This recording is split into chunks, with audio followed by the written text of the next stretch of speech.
Então, hoje nós faremos a análise do terceiro de 7 ais. São 7 declarações de juízo, de condenação, pronunciados por Jesus no templo em Jerusalém contra aquele grupo de religiosos chamados escribas e fariseus, 2 grupos que faziam parte da elite, daquele grupo que dominava a religião judaica daquele período.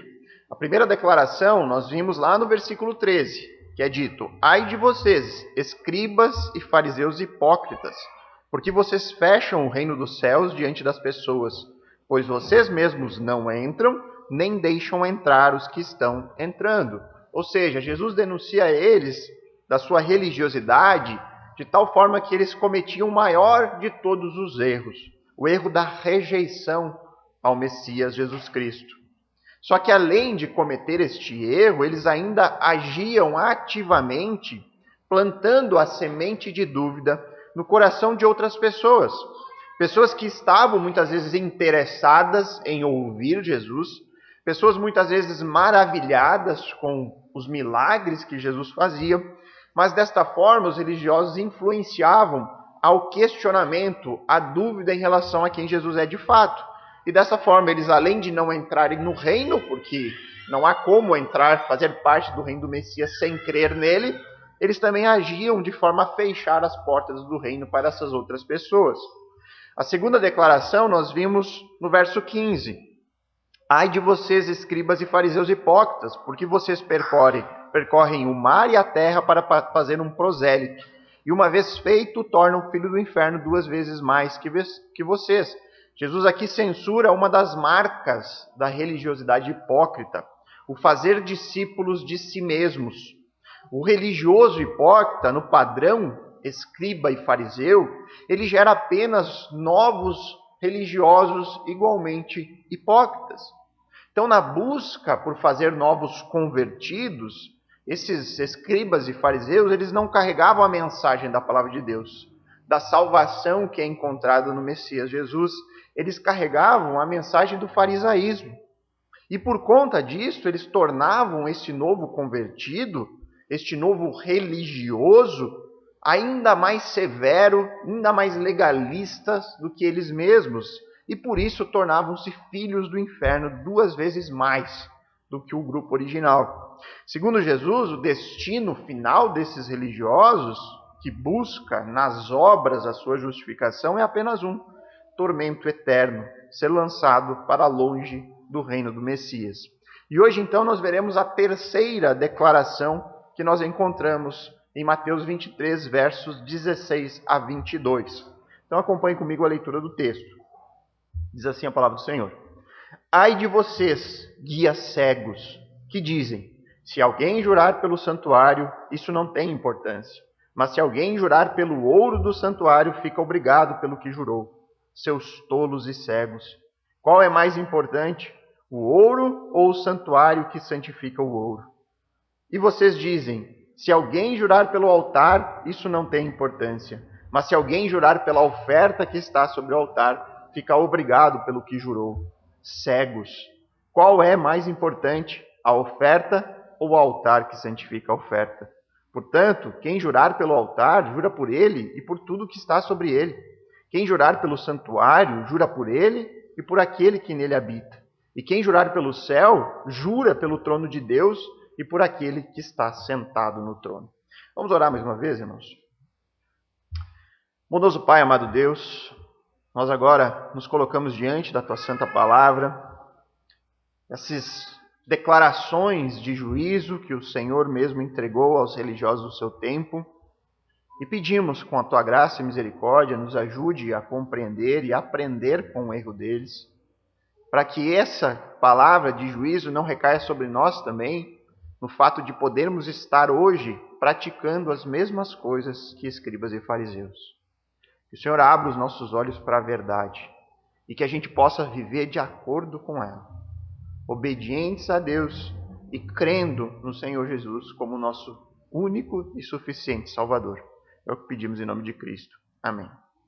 Queridos, a partir de agora, nós faremos aqui a análise de todo o texto e na sequência eu vou fazer algumas aplicações práticas daquilo que Jesus diz aos religiosos aqui, naquele momento histórico, as palavras pronunciadas diretamente a escribas e fariseus. Então, deixe sua Bíblia aberta, acompanhe aí, nós vamos ver cada detalhe aqui do texto. O texto inicia com Jesus dizendo: ai de vocês, guias cegos. Então, nesse terceiro ai, Jesus ele abandona temporariamente aquela fórmula tradicional que nós vemos em todos os outros fora esse, que é ai de vocês, escribas e fariseus hipócritas. A fórmula tradicional de Jesus, ela enfatiza a maior característica desses religiosos, a hipocrisia. Eles falam, mas não fazem. Eles agem como verdadeiros atores, demonstrando externamente ser alguém que de fato não são. Desta vez, o destaque de Jesus recai sobre uma outra marca importante destes religiosos, que é a cegueira. Agora eu pergunto, escribas e fariseus eram literalmente cegos? É isso que Jesus está dizendo? Seus cegos, vocês são incapazes de ver, vocês têm uma deficiência visual? É claro que não.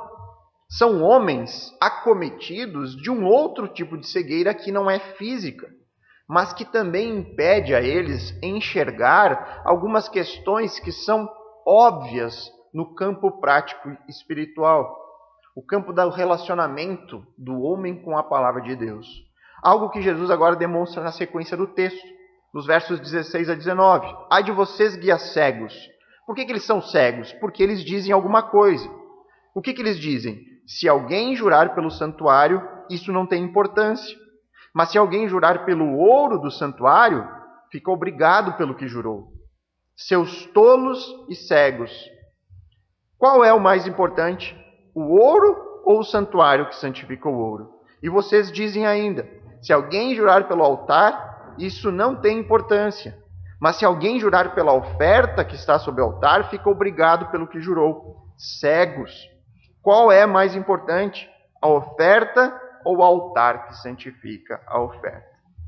O assunto que Jesus tem em mente aqui são os juramentos.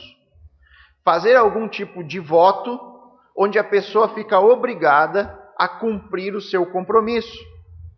Sabe quando aquela pessoa quer confirmar alguma história e aí ela diz assim: eu juro pela minha mãe que isso aconteceu? Ou a pessoa quer confirmar ou convencer a si mesmo de que vai ter determinada atitude. Ela diz: olha, eu juro, este ano eu juro pela minha alma que eu vou começar a me exercitar. Faz um juramento para confirmar, para dar valor àquela palavra que ele acabou de proferir. Então, o assunto que Jesus está levantando aqui é exatamente esse tipo de procedimento, de fazer juramentos. Um voto, como forma de autenticar, de agregar valor a uma determinada declaração. E quando nós vamos para o contexto da religião judaica, a lei do Senhor, ela não proibia fazer juramentos, mas ela frequentemente alertava sobre os perigos do falso juramento. E aqui eu vou citar alguns exemplos aqui de textos na lei que dizem isso.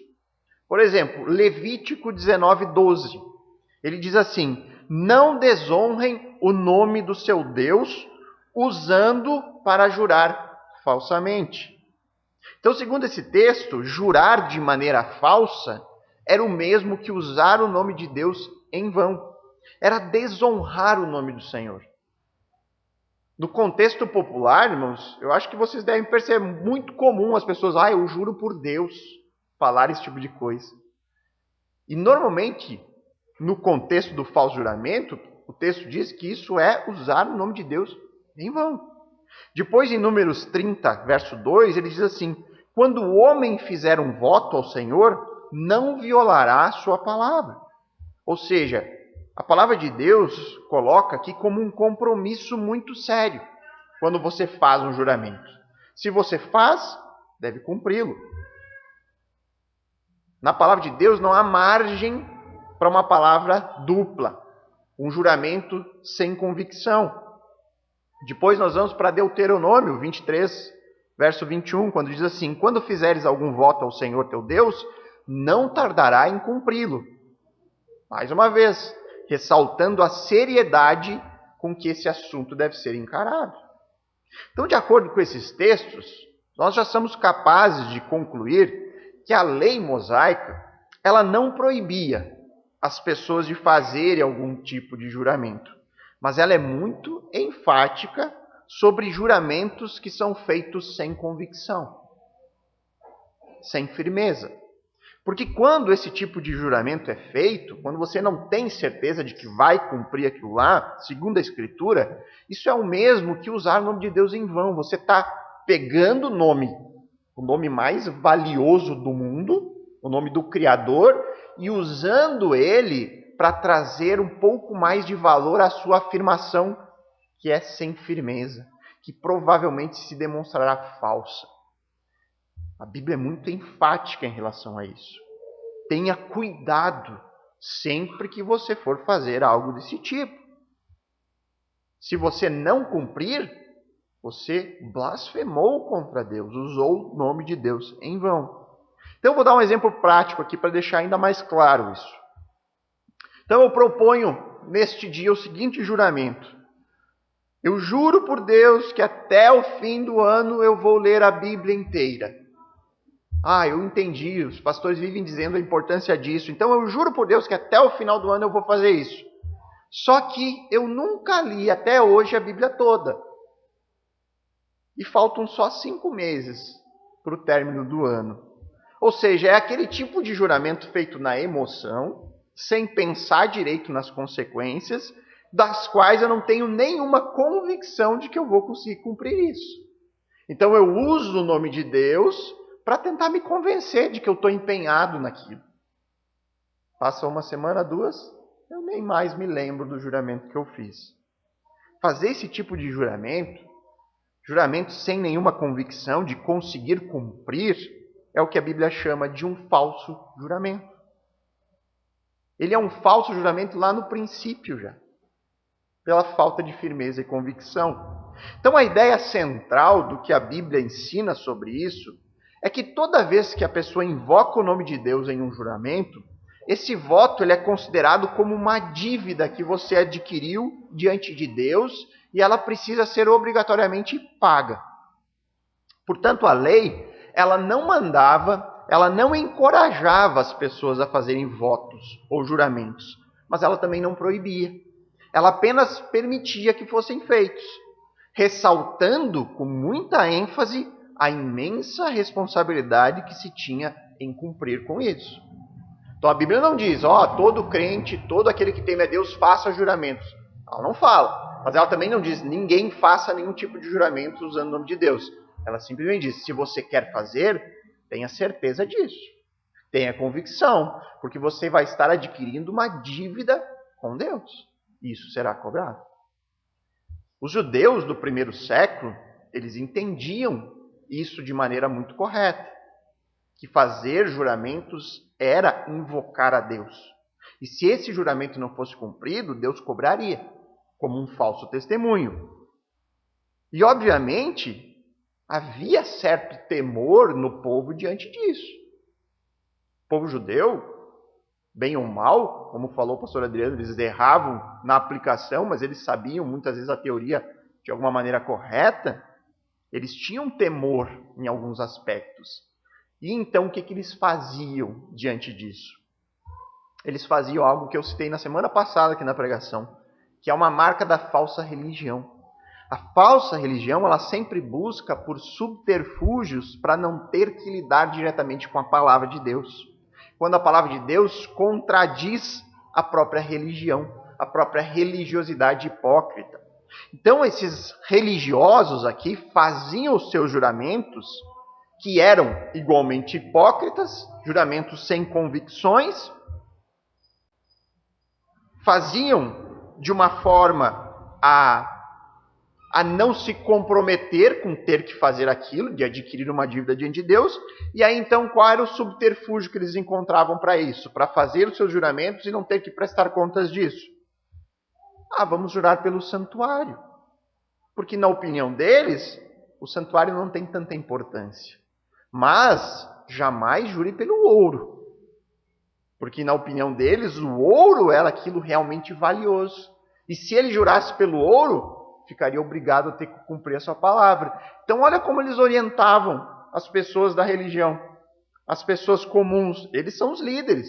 Eles diziam assim, olha, se quer fazer um juramento, a Bíblia não diz que você precisa fazer, mas caso você queira fazer, jure pelo santuário. Porque aí você tem uma margem aqui para não cumprir os seus votos. Mas jamais faça pelo ouro, porque o ouro é muito valioso. E aí já dá para ver um pouquinho do coração deles, né? O que de fato eles buscavam realmente ali, o que eles achavam realmente de valor nas coisas. Então eles tentavam esconder a sua falsa religiosidade debaixo de artimanhas, que eram cuidadosamente planejadas. E tudo isso para fazer com que as outras pessoas não percebessem as suas falhas de caráter. Esses religiosos, eles não queriam correr o risco de verem a sua religiosidade sendo maculada. Eles não poderiam correr o risco de ver a própria palavra de Deus condenando a eles publicamente. Só que, para a infelicidade de escribas e fariseus, neste dia, a própria palavra, o verbo de Deus está entre eles. Jesus expõe aquilo que as Escrituras já denunciavam. A cegueira destes homens que não conseguiam perceber, enxergar a clara contradição que eles se metiam. No verso 17, Jesus diz, seus tolos, seus cegos. Qual é mais importante? O ouro ou o santuário que santifica o ouro? Eles diziam e orientavam as pessoas a jurar pelo altar, menos importante, mas jamais pela oferta, porque a oferta, na visão deles, era o mais importante. E aí, se você jurar pelo altar, você não é obrigado a cumprir seu voto.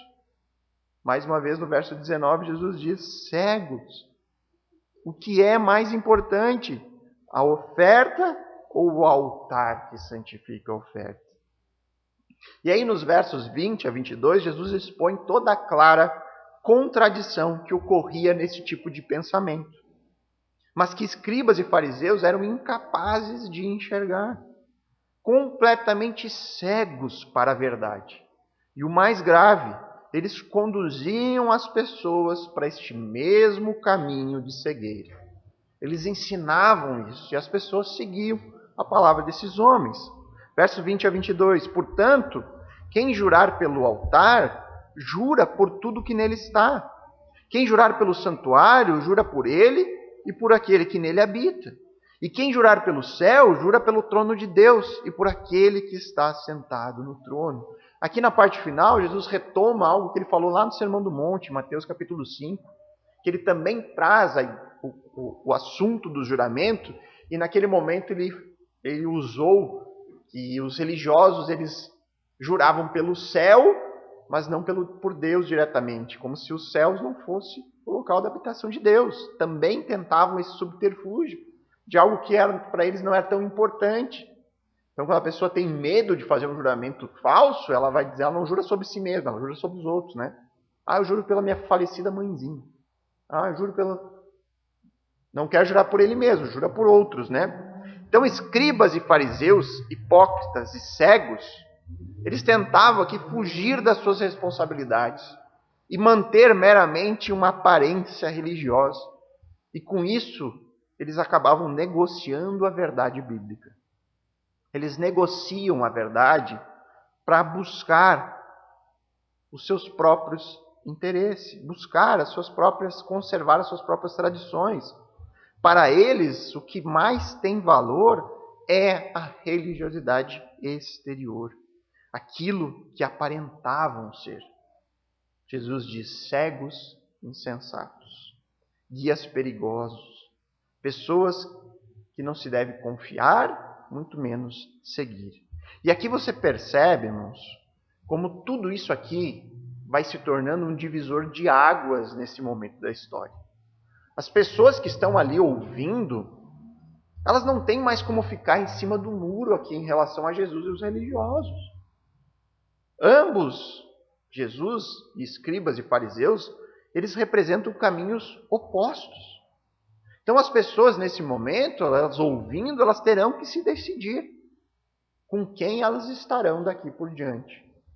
Com escribas e fariseus, a sua religiosidade, o judaísmo daquele tempo, ou seguirão o Messias. Um divisor claro se apresenta neste momento. Então, na conduta destes homens, nós aprendemos duas coisas muito importantes sobre a verdade. Nós sabemos que a verdade, ela não é subjetiva e jamais deve ser relativizada. A verdade, biblicamente, ela é encontrada apenas e unicamente em Cristo e na palavra de Deus. Essa verdade da qual nós nos unimos quando nos tornamos cristãos, ela não pode ser negociada. Jamais. Ao contrário, ela precisa ser defendida por cada um que realmente tenha temor do Senhor no seu coração. Então, depois de toda a explicação aqui do texto, eu quero trazer agora algumas questões práticas sobre isso. Em relação à nossa conduta, diante daquilo que nós podemos aprender por meio da cegueira de escribas e fariseus. Então, em primeiro lugar, como crentes, como pessoas que confessam a sua fé no Messias Jesus, pessoas que aqui escolheram o seu lado, que se posicionaram ao lado do Cristo de Deus. Se somos de fato cristãos, se temos temor do Senhor, nós temos que entender, em primeiro lugar, que a verdade não pode ser negociada. E eu gostaria de fazer aqui a leitura de um texto do livro de Eclesiastes. Um texto que vai acrescentar algumas informações importantes aqui para nós nesse momento sobre esse mesmo assunto dos juramentos. Eu convido você a abrir a sua Bíblia em Eclesiastes, capítulo 5, versos 1 a 7. A maneira mais rápida para você chegar no livro é ir lá no índice, procurar Eclesiastes no Antigo Testamento, e aí ver a página e vai até lá. Eclesiastes, capítulo 5, versos 1 a 7. Logo depois de Provérbios. Sei que as pessoas valorizam muito Provérbios, mas para mim Eclesiastes é muito superior a Provérbios. Se você nunca leu esse livro, é um livro curtinho, você consegue ler em um dia e ele é maravilhoso, maravilhoso. Eclesiastes capítulo 5, versos 1 a 7.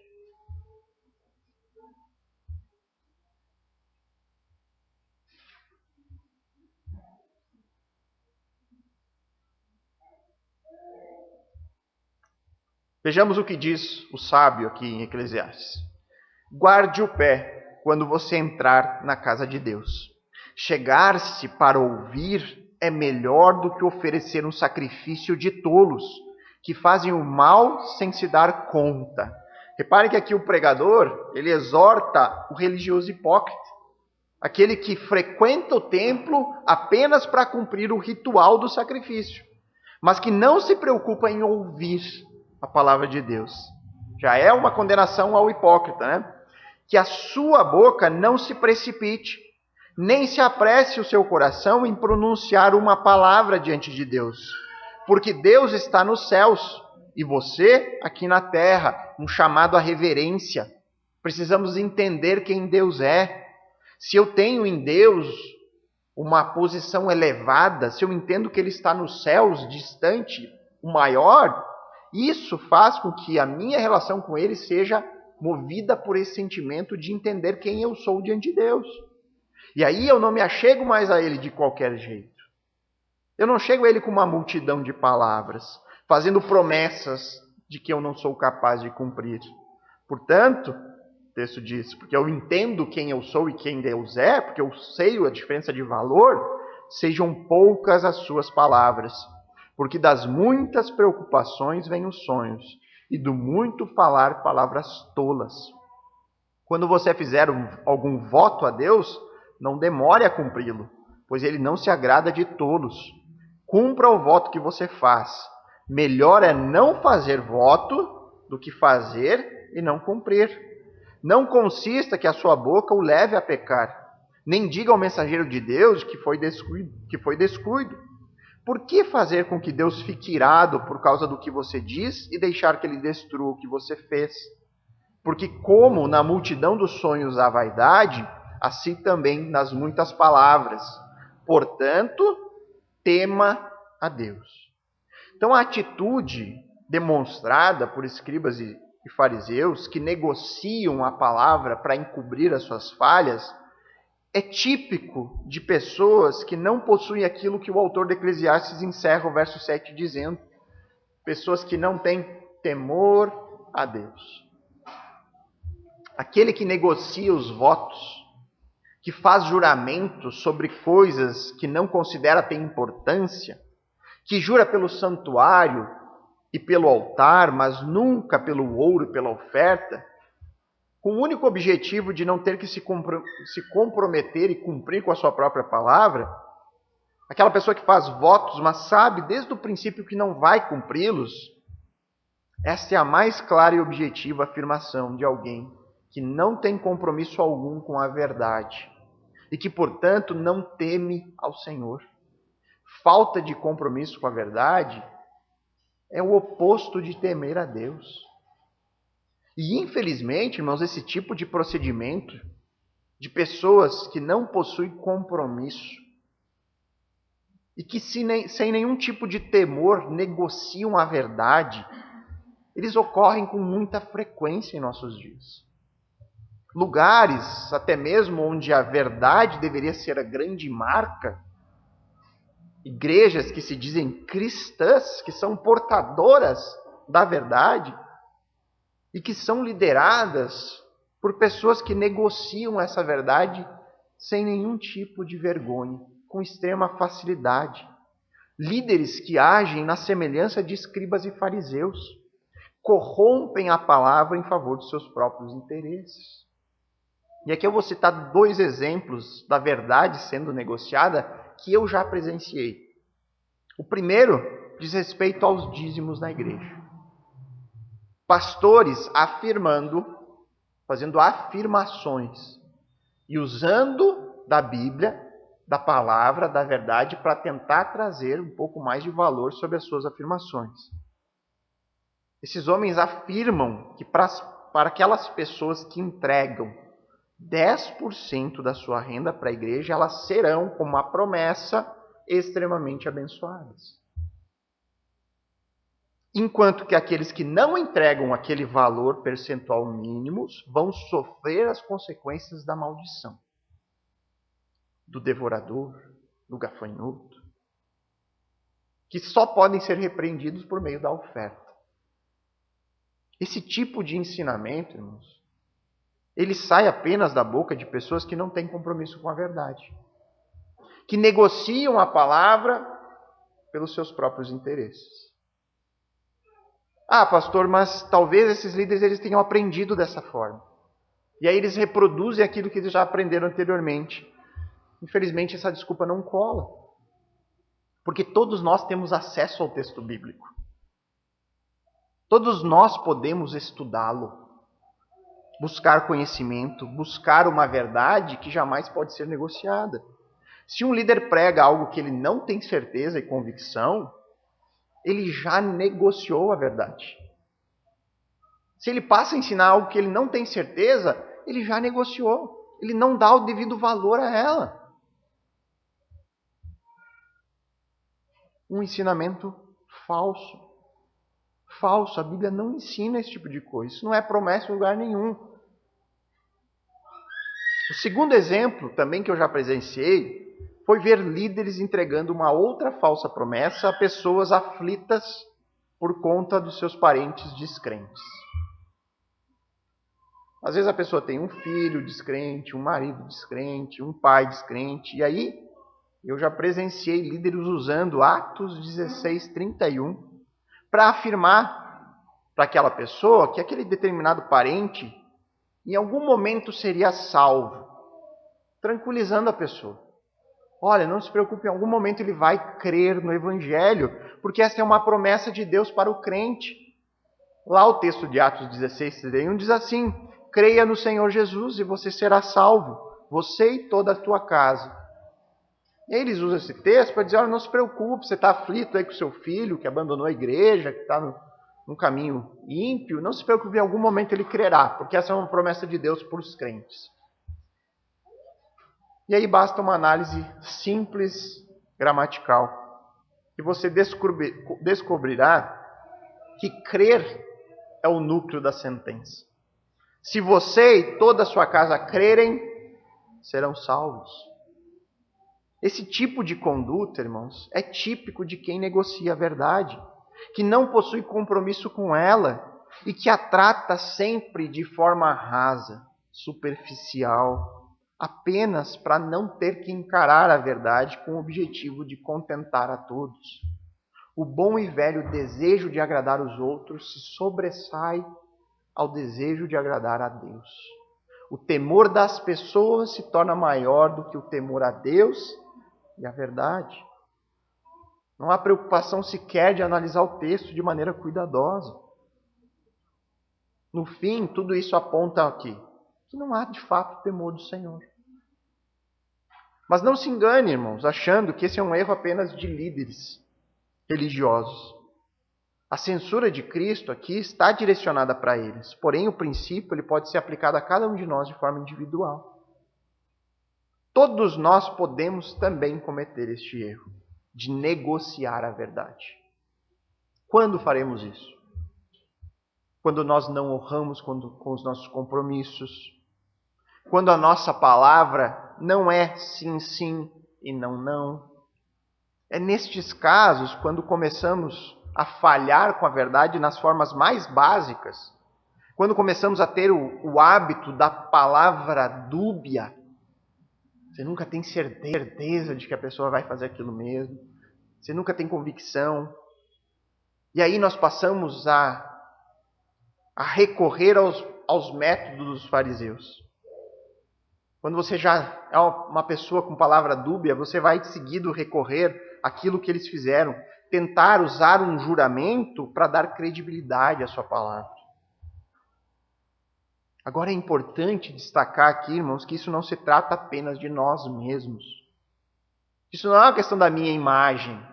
Eu não quero ter uma imagem de alguém que tem uma palavra que não é confiável. Não se trata da minha reputação, não se trata da sua reputação. Se trata de quem nós somos em Cristo. Se para uma pessoa descrente ser vista como alguém que não é de confiança já é algo terrível, o que dizer de um crente? O crente ele não carrega mais o próprio nome. Não é isso que importa na sua vida, a sua própria imagem. O crente carrega o nome de cristão. Quando a sua reputação é atacada, Cristo é atacado. Quando a sua imagem é maculada, é a imagem de Cristo, do Senhor que está sendo maculada. Este é o grande e maior de todos os problemas. O nosso testemunho como alguém que porta o nome do Senhor neste mundo. Outra forma de negociarmos a verdade é quando nós diluímos a mensagem da cruz. Nós diluímos o Evangelho para torná-lo mais aceitável para as pessoas. Este é um erro bastante cometido por líderes religiosos. Mas eu deixei para este momento porque todos nós somos tentados a isso. Todos nós. Você vai no velório de alguma pessoa que você sabidamente morreu sem depositar a sua fé em Cristo. E aí você escuta as pessoas dizendo, mas pelo menos descansou. E aí você concorda com isso. Você diz, sim, é verdade, né? Pelo menos descansou. Você está negociando a verdade.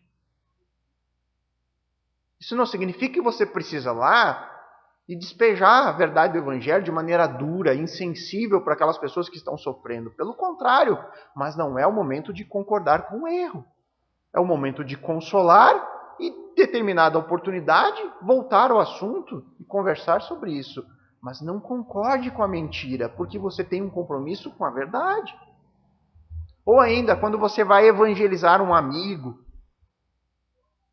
e aí você simplesmente não fala da realidade do pecado.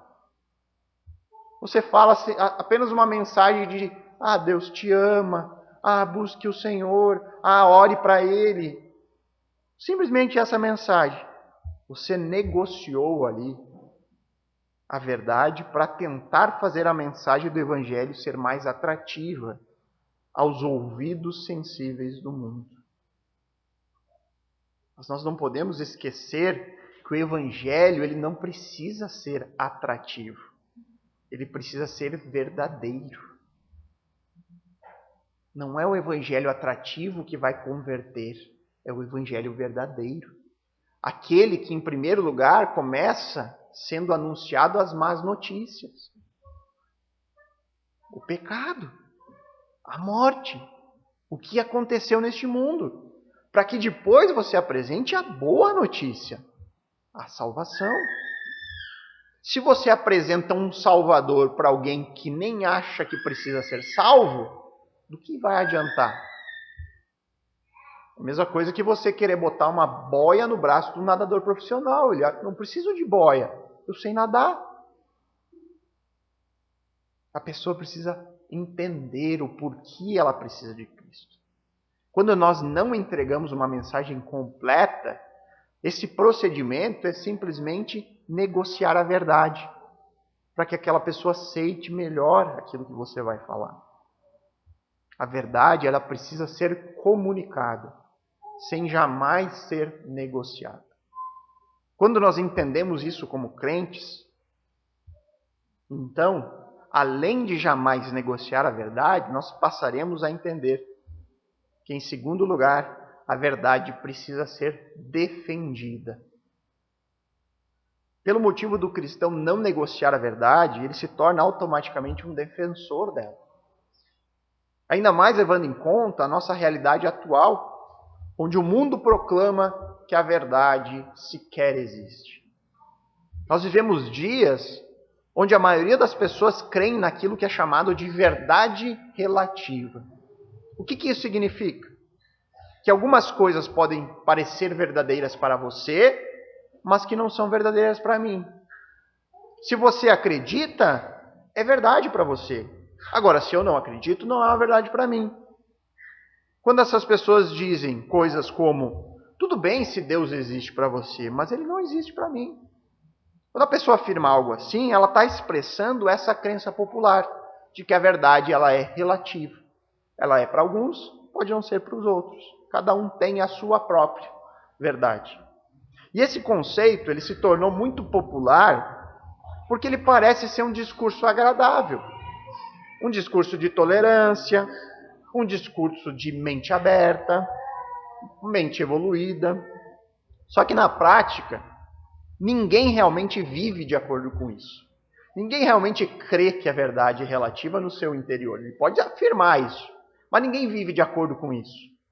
Por exemplo, nenhuma pessoa sensata diz, olha, a gravidade ela funciona para você, mas não funciona para mim, e aí se joga do prédio. Não existe. Pode afirmar, mas na prática isso não ocorre. O que existe são opiniões relativas. Eu gosto de usar tênis, você pode gostar de usar sapato. E são opiniões, gostos pessoais. Nós não estamos expressando verdades absolutas. O que a Bíblia ensina é que não existe relativização na verdade, independente do assunto. Existe uma realidade objetiva que é espiritual, assim como há uma realidade objetiva que é física. Se essa parede aqui é branca, não adianta você dizer que ela é preta, ela não vai se tornar preta só porque você afirmou. Da mesma forma que alguém diz que Deus não existe, isso não se torna verdade só porque ele afirma isso. Existe uma verdade física objetiva e espiritual objetiva. Então o conceito da verdade relativa, ele simplesmente surge para tentar trazer algum tipo de paz e tranquilidade para multidões de pessoas que vivem em rebeldia contra Deus. E que, consequentemente, precisam lidar com essa verdade objetiva que os condena ao inferno. Eles têm que lidar com uma verdade que é encontrada apenas em Deus, que é revelada especialmente apenas na Bíblia. E é uma verdade que dói. É uma verdade que fere o nosso orgulho humano e rebelde. Não é fácil para nenhum de nós pecadores lidarmos com um livro que diz que as nossas melhores obras, ele fala daquelas obras que nós nos orgulhamos de ter feito. Aquilo que você acha que arrasou. E aí a Bíblia diz, olha, isso que você acha que fez de muito grande são como sujeira diante de um Deus que é santo e perfeito. Não é fácil encarar um livro que nos coloca como condenados, como presos no corredor da morte, esperando apenas a condenação. E pior, um livro que faz isso sem sequer nós nos reconhecermos como criminosos. A Bíblia diz que todos estão neste caminho. Mas nós não enxergamos isso até determinado momento. Até que Deus nos convença do nosso pecado, nós vamos nos achar bons o suficientes, merecedores do céu. E a Bíblia diz, olha, ninguém de vocês merece. Qual a saída para lidar com essa verdade?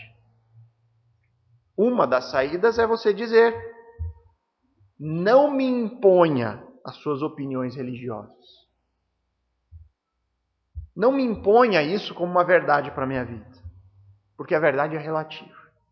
Se você crê na Bíblia, então a Bíblia é verdadeira para você. Não para mim. Uma das formas é falar isso.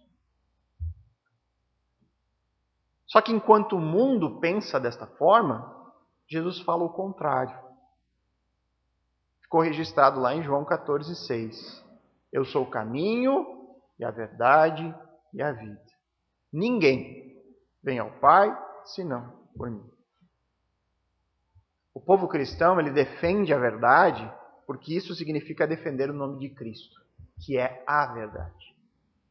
O cristão ama a verdade porque ama aquele que o salvou. O conceito de verdade relativa nada mais é do que o reflexo de uma multidão sem Cristo, que não o ama. Que não ama a verdade e que está em um relacionamento profundo com a mentira, com o engano, com o erro. Você pode observar isso de forma prática no mundo que vivemos. O amor pela mentira é o reflexo da miséria humana. E ele é facilmente observado pela falta de confiança que nós depositamos nas pessoas. Como as pessoas não têm mais confiança umas nas outras. Nós estamos sempre dizendo que como é difícil encontrar pessoas confiáveis. Vou dar uns exemplos bem banais aqui. Você leva o carro no mecânico e ele apresenta orçamento. Eu duvido que você não fique com uma pulga atrás da orelha se tudo aquilo é necessário ser feito. Vira e mexe, a gente pergunta, amigo, tem algum mecânico de confiança para me indicar? Você nunca tem certeza se estão lhe cobrando certo, se aquilo precisa ser feito. Você vai numa loja, você nunca tem certeza que o vendedor não está lhe empurrando um mau produto. Ou está lhe cobrando um preço abusivo. Você nunca tem certeza. E aqui um outro assunto que eu sempre trago sobre esse tema, que para mim é o mais claro de todos, e o mais grave também que nós poderíamos encontrar. Que são os votos realizados no casamento. Os votos que são feitos por um noivo e uma noiva no dia em que eles se unem em matrimônio. Quantas pessoas, você pode pensar até nas que você conhece, que fizeram juramentos de fidelidade, de amor eterno, de compromisso nos momentos de alegria e de tristeza, mas que pouco tempo depois de afirmar essas coisas diante de testemunhas e diante de Deus, acabam se divorciando, sem sequer lembrar de tudo aquilo que disseram no dia do seu casamento. É o puro reflexo dos nossos dias. Não existe compromisso com a verdade. Hoje ninguém mais confia uns nos outros. Você não pode mais fazer um negócio com base na confiança. Você precisa de um contrato, de um cartório, de um advogado. Por que será? Por isso, irmãos, que é tão normal para muitas pessoas essa necessidade de a todo momento dizer: eu juro por Deus que isso é verdade. Eu juro por isso, eu juro por aquilo. Quão miserável é ter que fazer isso a todo momento. Quão miserável é você ter que apelar a juramento para tentar ganhar um pouco de confiança dos outros. Quão miserável é viver assim. O cristão ele deve lutar contra tudo isso. Quando ele afirma que sim, seja realmente sim. Quando ele diz não, seja realmente não. Se eu afirmo crer em Cristo, então que isso seja evidenciado pela obediência, pelo amor à verdade. Que eu me comprometa apenas com aquilo que é justo e digno diante de Deus. Se eu afirmo me arrepender de práticas pecaminosas, que essa afirmação seja evidenciada pelo abandono do pecado. Se eu afirmo reconhecer a minha pobreza espiritual, que isso se confirme pela minha busca diária por mais de Deus na minha vida. Que a gente não precise fazer juramentos para dar credibilidade à nossa palavra. Que isso seja um procedimento natural de pessoas que estão unidos com a própria verdade. A verdade ela precisa ser comunicada, sem jamais ser negociada. Quando entendemos isso como crentes, além de jamais negociar a verdade, nós passaremos a entender que a verdade precisa ser defendida.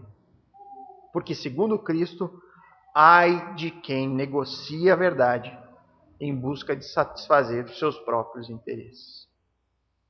Para concluir, então, irmãos, em João, capítulo 8, versos 31 e 32, Jesus disse: se vocês permanecerem na minha palavra, são verdadeiramente meus discípulos. Conhecerão a verdade e a verdade os libertará. A verdade liberta. A verdade em Cristo nos livra da culpa, nos livra do pecado e nos livra de um padrão de conduta no estilo de escribas e fariseus, hipócritas e cegos. Como cristãos, unidos em um relacionamento pessoal com aquele que é a própria verdade, nós precisamos viver de uma forma a jamais negociar essa verdade e ainda defendê-la com toda a nossa força em um mundo apaixonado pela mentira e pelo pecado. Você hoje aqui conhece a verdade. Você está aqui aprendendo sobre a verdade, aprendendo sobre Cristo, buscando um relacionamento com Ele. E aí então, em posse disso, eu pergunto: o que você fará a partir de agora com essa verdade? Vamos orar.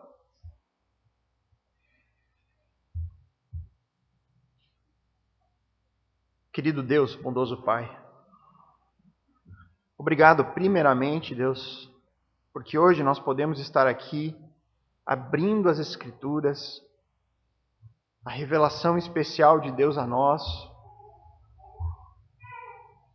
Nós temos o privilégio, Deus, nesta geração de desfrutar disso, enquanto muitos e muitos homens santos ao longo da história morreram para proporcionar isso a nós. Pessoas dedicaram suas vidas em estudar os textos originais, em traduzir, em lutar, Senhor, por essa verdade, enquanto muitos buscam destruí-la. Pessoas comprometidas com o erro, com a mentira, com o engano.